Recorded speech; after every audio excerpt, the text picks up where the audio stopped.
Hi guys, Misha here, aka Mr. Colitis Crohn's. You are again tuned into another episode of how to make chronic illness that little bit easier. Today's topic is about training abs post-surgery. In this video, I'll show you how to rehabilitate your abdomen safely and reduce the chance of you getting a hernia. If you've had surgery via keyhole or open tissue, regardless to whether you've got a stoma or not, this is not one to miss.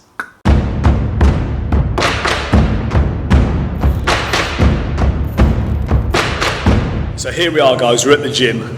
Welcome to the HQ, probably the best private facility in the southwest of England. She is an absolute beauty, give her a look. Now there's a couple of things that you need to ask yourself before you even focus on working on your abdomen. Do you actually know how to engage your core? Do you have any gym knowledge? Which muscles within your abdominal wall should you be working? Now it's important to realise why we're in here before we start exercising. The goal's not to get a six-pack as quick as we can.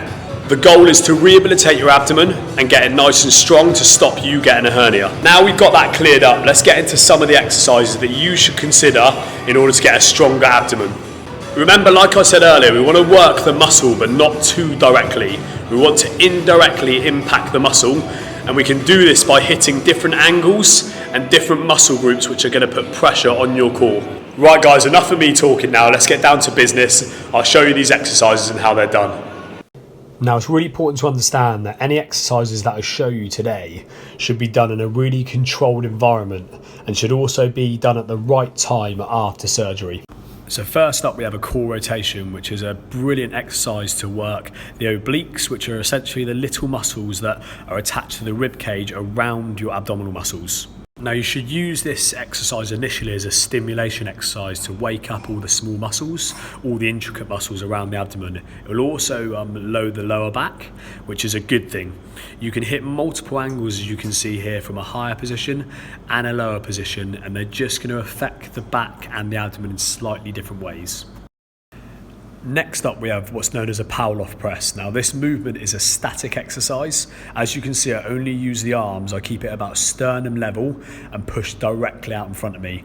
This is a stability based exercise, which is essentially having the same effect as doing a plank but without all the same pressures. And again, it's going to load those obliques, it's going to load that abdomen, and it will test all the stability muscles down the one side which is closest to the cable.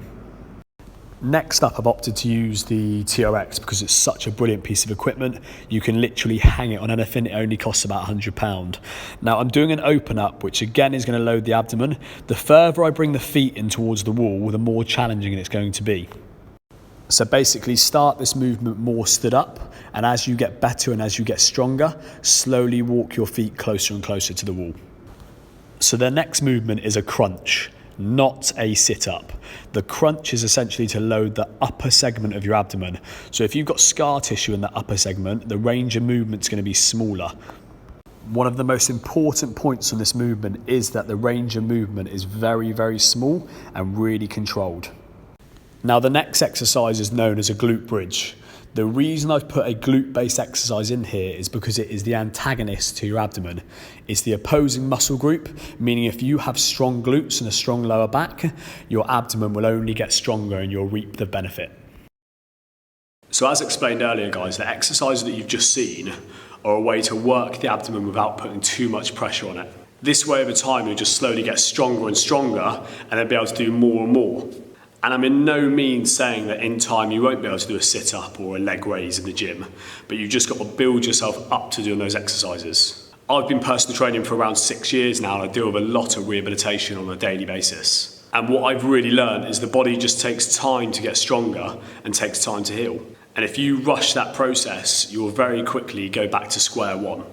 I've personally rehabilitated my abdomen twice. 2 9-inch incisions in my stomach. So I kind of like to think I know what I'm talking about. But because I've rehabilitated my stomach properly in the right method, I can now lift very heavy weights. I've gone back to doing full ab exercises, deadlifting over double my body weight, pull-ups, cycling 110 miles, and running half marathons. My body's a lot more functional than it's ever been. So my advice to anyone out there watching this video who's got to have abdominal surgery or has already had it and they're looking to get back into the gym is play it really, really slowly. It's not a race, and you've got your whole life to look forward to. So just enjoy the process of getting better, getting fitter, getting stronger, and before you know it, you'll almost feel back to full health. I hope you found this video beneficial. If you have, remember to share, subscribe, and I look forward to doing the next one with you.